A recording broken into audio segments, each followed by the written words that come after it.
మాట్లాడుతున్నావు? నువ్వు ఖడ్గంతో యుద్ధానికి వచ్చావు, కానీ నేను నా ప్రభువు పంపితే వచ్చాను. ఇజ్రాయెల్ సైన్యం ఒక దేవుడు.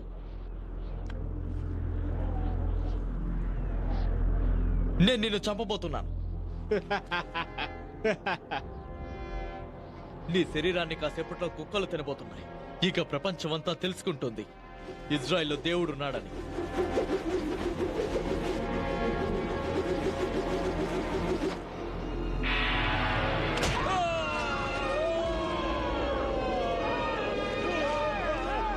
ఓ దేవుడా!